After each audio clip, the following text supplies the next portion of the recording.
Did I love this show? No, I did not. I saw 20 Broadway shows in 2023. Some of them were world premieres, some of them are very long running shows. This list will include shows that I saw in New York City and also Broadway in Chicago. Let's go. The first show I saw of 2023, ironically, Chicago the Musical. And despite this being the longest running American musical on Broadway, I've still never seen the stage production. And so it was really cool seeing it in Chicago while they're talking about Chicago things. Now, Chicago the Movie Musical is one of my favorite movies ever. And so unfortunately for this musical production, the bar was set incredibly high. If you've never seen Chicago the Musical on stage, there's barely any set, there's hardly any costume changes, and for me, I ultimately left wanting just more glitter, more glam. And so, like the first letter of this beautiful city, I have to give this one a C. Okay, stick with me, it's not all bad. Next up is Les Mis. Do you hear the people sing? Now, Les Mis, just like Chicago, is a very long-running musical, so much so that it is the second longest-running musical in the world, and I still hadn't seen it. Am I even a musical theater fan? This production is 3 hours long, and at the end of 3 hours, I wanted more. It was beautiful. The vocals were gorgeous, some of the most beautiful singing I've ever seen on stage. Intermission came and I was just sitting there in my seat staring at the stage. Les Mis gets an A from me. Next up is A Soldier's Play, starring Broadway icon Norm Lewis. And he did actually sing a couple lines in this show, which was literal music to my ears. The basic plot of this production is a murder mystery, and you will never guess who actually did it. The use of music throughout the play was really telling of how the Black community used music with their camaraderie and with their everyday way of life. The set was simple, but it didn't need to be lavish, and the lighting was really impactful. And as a bonus, I won the Broadway and Chicago lottery, so I was in the second row. The show gets an A from me. Next up is Shucked, a musical that was marketed as a musical comedy about corn.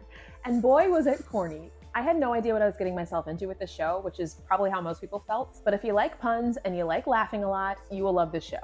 Alex Newell was the reason that I went, and they did not disappoint. They very much deserved that Tony that they got. This show is my first S. During that same weekend in New York, I saw Moulin Rouge. And I went into this show knowing it was probably not going to be the show for me. I'm not a big fan of jukebox musicals, and I knew this was just going to be song after song after song that were pop hits and not really integral to the plot, which was correct. Was this show full of spectacle? Absolutely. Did I love this show? Absolutely not. And if you're asking yourself, Sabrina, why did you go see this show that you knew that you weren't going to like? JoJo. JoJo is wrapping up her time starring in this production, and I knew if I can't get a JoJo concert, then I will settle for seeing her on a Broadway stage, and she did not disappoint. She was singing some of these songs better than the original artist. But overall, Moulin Rouge gets a C from me. New York, New York. It's taken me a while to compile my thoughts. New York, New York felt like the big budget musical that had so many great ideas, but didn't know how to consolidate them into one show. And so instead of deciding we're gonna have these few character arcs, they let every single character have a story, and when everything's important, nothing's important.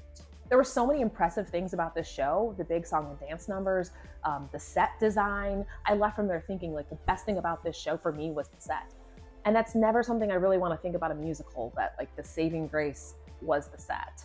And so we're gonna move on, but this one was not my cup of tea. And speaking of impressive, the next show that I saw was Back to the Future, and this show really blew my mind. Everybody knows the story of Back to the Future. There's a flying car in the movie, and spoiler alert, there's a flying car in the show, and it is so freaking cool. I've never seen so many little boys at a Broadway production. And the ensemble, oh my God, they were putting in so much work. And as a bonus, at intermission, I realized that the guy sitting in front of me was Justin Cooley. Yes, Tony-nominated Justin Cooley, who's in Kimberly Akimbo. All that being said, considering how predictable the plot actually was and comparing it to the other shows I saw, I'll have to give it a B. Next up was Some Like It Hot. And this show holds a very special place in my heart. Of the musicals that I saw in 2023, it definitely stood out the most to me, not just for the pure talent of the entire cast and crew, but for the story itself and for the message of hope that it brought. Some Like It Hot to me was kind of like the big budgetness of New York, New York, plus the comedy of Shucked, plus the like heartwarming, heart-melting feeling of Les Mis. It was essentially all of the feelings that you could feel all rolled up in one. I sat in my seat, I laughed, I cried. Some Like It Hot to me was the perfect musical. And I know that's a very strong claim to make, but for me, it was very much the perfect musical. I sat in my seat watching Sugar, the main character, talk about as a person of color, she would go to these movie theaters and not see anybody who looked like her and just dream that one day she could be that person that other little girls could look up to. And I'm sitting in my seat watching this woman on stage be the lead and be beautiful and sound beautiful. And it was, I loved it. I loved it.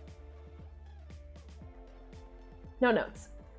If you know me at all, then you know that I'm obsessed with this next show, and it's Little Shop of Horrors, which technically is off Broadway, but we're gonna include it in the list. I've been in this production 2 times, and I would do it again and again and again. It's one of those shows that will just never get old for me. But aside from the creativity of this production, what made it so particularly special for me was that Joy Woods played Audrey, our first Black Audrey, and she was magnificent. Her Somewhere That's Green, silence. You could hear a pin drop throughout the theater. She was beautiful. This one gets an A from me.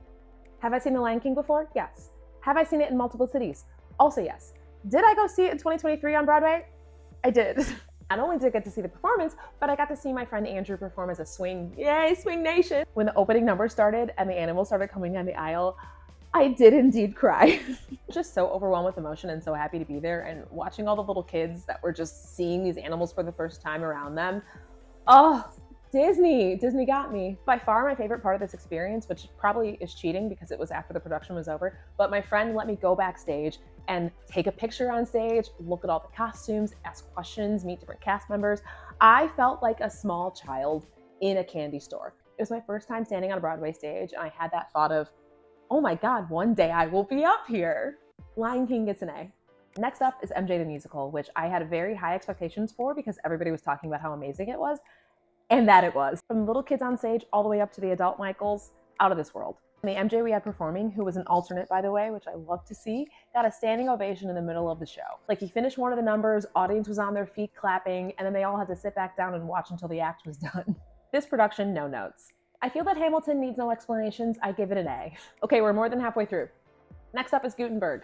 Now, when Josh Gad and Andrew Rannells decide to do something together, sign me up. I am there. Their chemistry on stage, off stage, in any interview I've seen them do is so incredible to watch. You can tell that they genuinely enjoy being around each other and working with each other and being on stage. That being said, something about this production was off for me.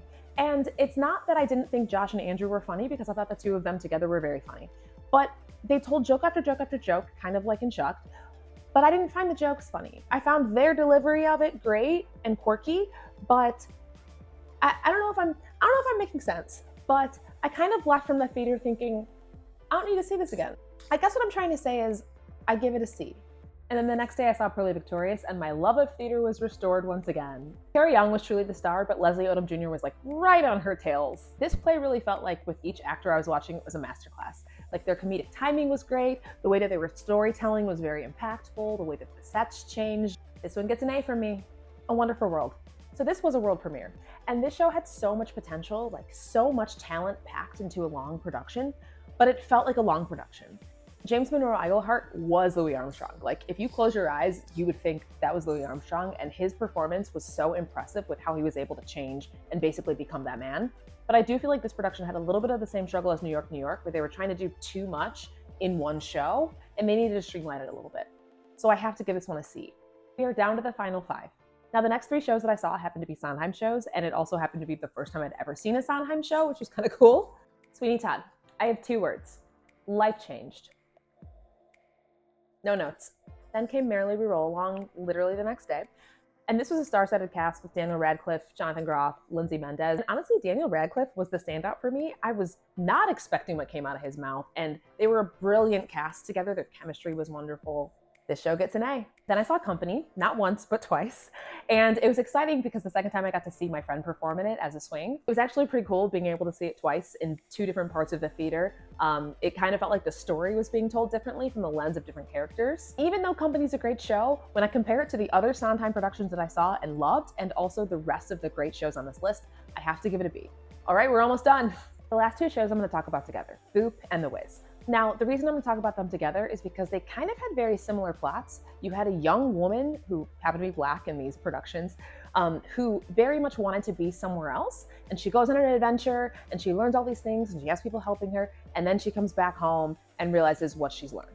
Now, what Boop had, which The Wiz did not, was brilliant costumes, big song and dance numbers. In the case of Boop, Jasmine Amy Rogers, who played the title character, was a star. And with some polishing, I think this production will do really well on Broadway. I give it a B. What The Wiz had over Boop is that every single principal character could go be a recording artist. I'd argue that The Wiz needs a bit more finessing before it goes to Broadway, so I give it a C. If you've made it to the end of the video, congratulations! Tune in for future videos from me, and until Broadway calls, let's all make the world our stage.